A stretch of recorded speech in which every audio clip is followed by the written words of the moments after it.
Hi! രാവിലെ ഒരു post എനിക്കൊരാൾ അയച്ചു തന്നു. അതില് 21 വയസ്സുള്ള ചെക്കന് 51 വയസ്സുള്ള സ്ത്രീയോട് ഡാഷ് ആ ചെക്കൻ ആ സ്ത്രീയെ കൊന്നു എന്നായിരുന്നു അതിൻ്റെ ഒരു ഇത് ഉള്ളടക്കം. ആഹ് ഇവര് ഇവരേതോ നല്ല ഏതോ ഒരു ഉദ്യോഗസ്ഥയാണെന്ന് തോന്നുന്നു. അവരിങ്ങനെ അവരുടെ സഹപ്രവർത്തകനാണ് ഈ ചെക്കൻ. ഇതിപ്പം ഞാൻ ഈ ഒരു കഥയല്ല ഇത് ഞാൻ ഇതിന് മുന്നേ ഒരു ഗുജറാത്തിലോ എവിടോ നടന്നിട്ടുണ്ട് ഈ ഒരു ഇതേപോലൊരു സംഭവം. അതില് ഉം, ഈ തീ വെച്ച് എരിച്ച് കൊല്ലുവല്ലോ, അങ്ങനെ കൊന്നു എന്ന് പറഞ്ഞാണ് അറിഞ്ഞത്. പക്ഷേ ഇതിപ്പോൾ നടന്നിരിക്കുന്നത് തമിഴ്നാട്ടിലാണെന്നാണ് പറയുന്നത്. തമിഴ്നാട്ടിൽ എവിടാണെന്ന് എനിക്കറിയത്തില്ല. ഞാൻ കണ്ടിട്ടില്ല, കേട്ടിട്ടില്ല. ഇതിപ്പം ഒരു ഫേസ്ബുക്ക് പോസ്റ്റായിരുന്നു. അപ്പം ഞാനിങ്ങനെ ഇത് വായിച്ചു. ഇത് ഫുള്ള് വായിച്ചു. ഇവർ രണ്ടും ഭയങ്കര പ്രേമമായിരുന്നു. ഈ സ്ത്രീ ഈ ചെക്കനോട് ഭയങ്കര പ്രേമമായി. ലാസ്റ്റ് ഈ ചെക്കന് മടുത്ത് കാണും. അവനപ്പം എങ്ങനെയെങ്കിലും ഇവരെ കൊല്ലണം എന്നുള്ള പ്ലാനിട്ടു. അങ്ങനെ ഒരു പാറമടയിലോ ഏതോ വെള്ളക്കെട്ടിലോ എവിടെയൊക്കെയോ കൊണ്ടുപോയി. അങ്ങനെ സംസാരിക്കുന്നതിൻ്റെ ഇടയ്ക്ക് ഈ സ്ത്രീയെ കൊന്നു. കയറ് കെട്ടി വെള്ളത്തിൽ താഴ്ത്തിയിട്ടു എന്നൊക്കെയാണ് പറയുന്നത്. ബോഡി പൊങ്ങി വരാതിരിക്കാനേ. അപ്പം എങ്ങനെയോ പോലീസ് കണ്ടുപിടിച്ചു. ചെക്കനകത്തായി. ഈ സ്ത്രീ മരിച്ചും പോയി. അപ്പം ഞാന് ഇത് ഡെയിലി നടക്കുന്ന സംഭവമൊക്കെ ആയത് കാരണം ഇതൊരു പുതിയ കാര്യമാണോ എന്നൊന്ന് നിങ്ങൾ ചോദിക്കാം. നിങ്ങൾക്ക് തോന്നാം ഇതെപ്പോഴും ഡെയിലി നടക്കുന്നതല്ലേ? ഈ കിളവിമാരെല്ലാം കൂടെ ഈ ചെറിയ ചെക്കന്മാരെ പിടിച്ചു വെച്ചേക്കുവല്ലയോ? അല്ലേ ഈ ചെറിയ ചെക്കനെല്ലാം അമ്മയുടെ വയസ്സുള്ളവരുടെ പിന്നാലെ അല്ലേ പോകുന്നത് എന്നൊക്കെ വേണമെങ്കിൽ വിചാരിക്കാം. സത്യസന്ധമായിട്ടുള്ളൊരു കാര്യമാണ്. പല സ്ത്രീകളും മനസ്സിലാക്കാത്ത കാര്യമാണത്. ചെക്കന്മാര് ഒരാള് നമ്മളോട് സംസാരിക്കാൻ വന്നാൽ ഒരു കാരണവശാലും നമ്മുടെ സാഹചര്യങ്ങളോടോ, നമ്മുടെ ഇഷ്ടങ്ങളോ അല്ലെങ്കിൽ നമ്മളുടെ ഒന്നും അവന്മാര് കാണത്തില്ല. അവന്മാര് കാണുന്നത് ആകപ്പാടെ ഇച്ചിരി ബോഡിയൊക്കെ ഉണ്ടെങ്കിൽ അതൊക്കെയായിരിക്കും. വേറെ ഒന്നുമല്ല. അപ്പം അവരവരുടെ പണിക്കങ്ങ് പോവും. പണിയും കഴിഞ്ഞിട്ട് അവരങ്ങ് പോവും. പിന്നെ നമ്മള് വ്യഥനപ്പെട്ട് മാനം കെട്ട് കുടുംബം പോയി സമൂഹത്തിലിങ്ങനെ നിൽക്കണം. അപ്പം അതൊന്നും വേണ്ടെങ്കിൽ എന്ത് ചെയ്യണം? അടങ്ങി ഒതുങ്ങി അങ്ങോട്ട് ഇരുന്നോണം. ഇത് പലപ്പോഴും ഈ കാര്യങ്ങൾ ഞാൻ പറഞ്ഞിട്ടുണ്ട്. ഇത് ഒന്നും കൂടെ പറയുന്നതിന് കാരണം എന്ന് വെച്ച് കഴിഞ്ഞാൽ എനിക്ക് ഏറ്റവും കൂടുതൽ ഇഷ്ടപ്പെട്ടത് കമൻറ്റ് ബോക്സ് ആയിരുന്നു. കമൻറ്റ് ബോക്സ് എല്ലാം ഞാൻ വായിച്ചു നോക്കി. പലരും പറയുന്നുണ്ട്, "ഈ പെൺപിള്ളയ്ക്ക് എന്തോന്നിൻ്റെ സുഖേടാ, മകൻ്റെ വയസ്സുള്ള ചെക്കനോടാണോ പെൺപിള്ളയുടെ ഒരു പ്രേമം? നിങ്ങൾക്ക് എന്തോ തള്ളേ കടിയായിരുന്നോ?" എന്നൊക്കെയാണ് പലരും ചോദിക്കുന്നത്. ഇഷ്ടംപോലെ അങ്ങനത്തുള്ള ചോദ്യങ്ങളും ഉണ്ട്. എന്നാൽ ഒരാൾ മാത്രം പറയുന്നുണ്ട്. ഉം. ഈ ആൻറ്റിമാരോടുള്ള ഇഷ്ടം ഒന്നോ രണ്ടോ ഡാഷ് കഴിയുമ്പം അങ്ങ് മടുക്കും. ഇട്ടിട്ട് പോണം. അല്ലാതെ പ്രേമമെന്നൊക്കെ വിചാരിച്ച് നമ്മളെ പ്രേമിക്കാനോ നമ്മളവരെ പ്രേമിക്കാനോ നിന്ന് കഴിഞ്ഞാൽ പ്രശ്നമാവും. അപ്പം ഇത് കഴിഞ്ഞ ഉടനെ അങ്ങ് പോണ്ടായിരുന്നോ? എന്തിനായിരുന്നു നീ എന്നൊക്കെ ചോദിച്ചുകൊണ്ട് ഒരാള് പറഞ്ഞു. അപ്പോൾ അവര് പറഞ്ഞു, വേറൊരു പെണ്ണ് വന്ന് ചോദിക്കുവാണ്, "നിങ്ങൾക്ക് ഇത് തന്നെയാണോ പണി?" എന്ന്. അങ്ങനെ അവൻ പറയും. അപ്പം തിരിച്ചങ്ങോട്ടും ഇങ്ങോട്ടും അങ്ങോട്ടും ഇങ്ങോട്ടും ഇത് തന്നെ. 2 ഒക്കെ കഴിയുമ്പോഴത്തേനും മടുക്കും. പിന്നെ ഈ ആൻറ്റിമാരെ കുറിച്ചുള്ള വർദ്ധനകളായിരുന്നു. അത് ഞാൻ പബ്ലിക്കിൽ പറയുന്നില്ല. ഒന്നാമത് ഞാൻ ഇതുപോലുള്ള കഥകൾ അധികം പറയുന്നു എന്നും പറഞ്ഞുകൊണ്ടാണ് പല ആൾക്കാരും പ്രശ്നങ്ങള്. കഴിഞ്ഞ ആഴ്ചയാണെങ്കിൽ ഞാൻ ആ വഴിക്കങ്ങ് പോവും. ഇത് തന്നെ പറയാം. അപ്പം നിങ്ങളൊക്കെ സൂക്ഷിച്ചും കണ്ടും ഒക്കെ നിൽക്കണം. ഇത് ഞാൻ പലയിടത്തും പലപ്പോഴായിട്ട് പറഞ്ഞിട്ടുള്ള കാര്യങ്ങളാണ്. പിന്നെയും പിന്നെയും ഇത് തന്നെ ഞാൻ പറയുന്നു. പിന്നെയും പിന്നെയും ഇത് തന്നെയാണ് വരുന്നത്. ആർക്കെങ്കിലും ഒന്നോ രണ്ടോ പേർക്ക് ഇത് കാണുക. എന്നെ അധികം ആൾക്കാര് കാണത്തില്ല. എന്നാലും കാണുന്നവർക്ക് ചിന്തിക്കാനുള്ള ഒരവസരമാണിത്. ഇതുപോലെ ഇഷ്ടംപോലെ കാര്യങ്ങള് നടക്കുന്നുണ്ട്. ഇത് ഇത്രയ്ക്കും പറയാൻ എന്താണ് ഇതിനകത്തുള്ളത് എന്നൊക്കെ നമ്മൾ വിചാരിക്കുമായിരിക്കും. കാരണം ഇന്നത്തെ കുട്ടികൾ ഒരു 16 വയസ്സുള്ള ഈ ഒരു 19 വയസ്സുള്ള ഒരു ചെക്കനുണ്ടായിരുന്നു പണ്ട്. സോറി. അവന് നല്ല 19 വയസ്സായാലും അവന് ഭയങ്കര ആക്റ്റീവാണ്. മീശയൊന്നും കുരുത്തിട്ടില്ല. ഈ ചെക്കൻ ഭയങ്കര പ്രേമമാണ്. അത് എന്നോട്. ഇവനിങ്ങനെ ഓരോ കാര്യങ്ങളൊക്കെ വന്നിരുന്ന് ഇങ്ങനെ പറഞ്ഞുകൊണ്ടേയിരിക്കും. എന്നെ വിളിക്കുന്നത് പൊന്നേ, പൊന്നും കട്ടേ, മൂത്തേ എന്നൊക്കെയാണ് വിളിക്കുന്നത്. എന്തോരം പറയുവാണെങ്കിൽ, "അല്ലേ ചേച്ചി എന്തുണ്ട് സുഖമാണോ?" എന്ന് ചില ആൾക്കാര് നമ്മുടെ വയസ്സ് വെച്ച് നോക്കിയിട്ട് നമ്മളെ അങ്ങനെ വിളിക്കാറുണ്ട്. പക്ഷേ ഈ ചെക്കൻ മാത്രം, "പൊന്നും കട്ടേ, ചോറുണ്ടോ? പൊന്നും കട്ട ടീ കുടിച്ചോ? എൻ്റെ പൊന്നെ എന്താ ചെയ്യുന്നേ?" ഞാൻ അന്തം വിട്ടുപോകും. ദൈവമേ, 19 വയസ്സ്. ഉള്ള ഈ ചെക്കന് ഇവനെന്താണ് പ്രശ്നം എന്ന് ഞാൻ ചോദിക്കും, "വാവേ എന്താടാ നിനക്ക് പ്രശ്നം? ഞാൻ നിന്റെ പൊന്നും കട്ടയാണോടാ?" എന്നങ്ങോട്ട് എന്ന് തിരിച്ച് ചോദിക്കും. കാരണം ഇവനെന്താണ് ഉദ്ദേശിക്കുന്നത്? ഇവനെന്താണ് എനിക്കൊരു അതിശയം പോലെ തോന്നും. ഈ 19 വയസ്സുള്ളതെന്ന് വെച്ചാൽ അവൻ കുഞ്ഞല്ലേ.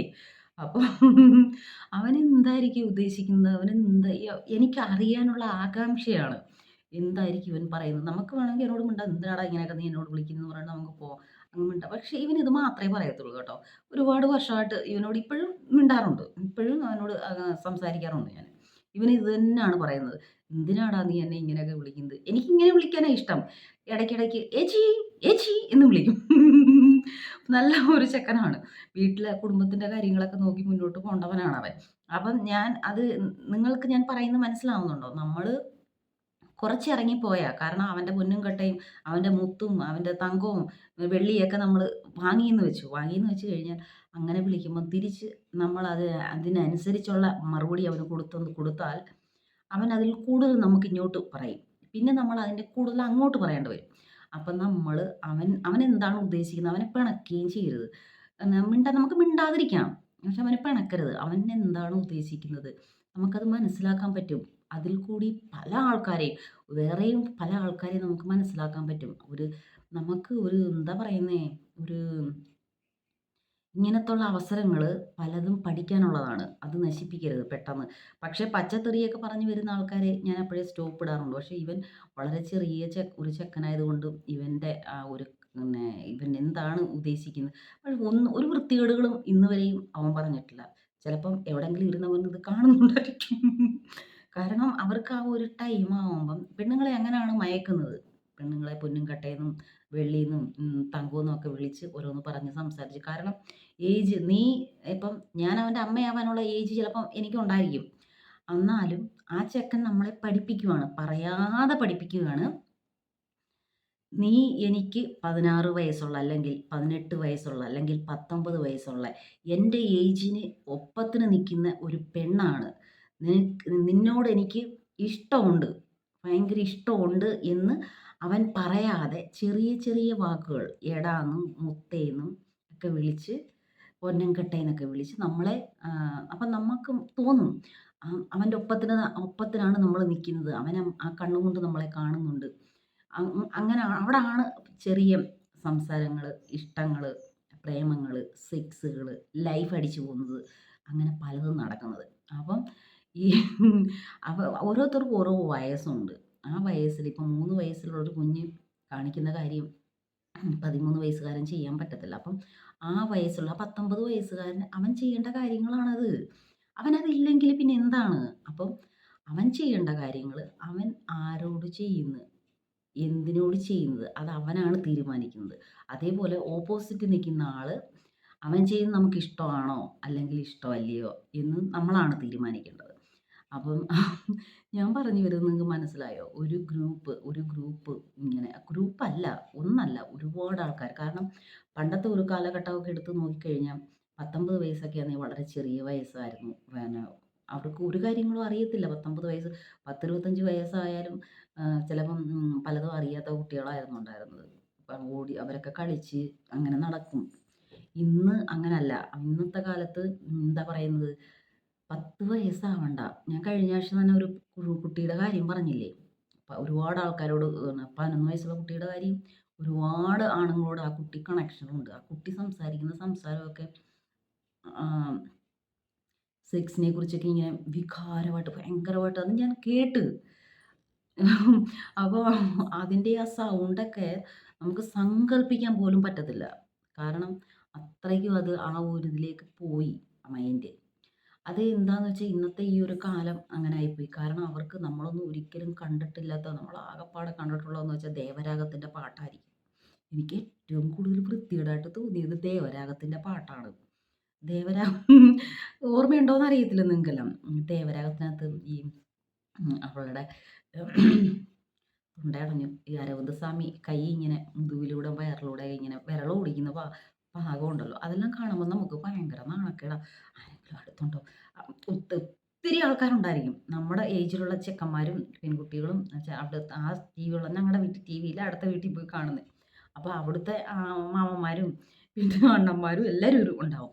അപ്പോൾ അവരോട് നമ്മളോട്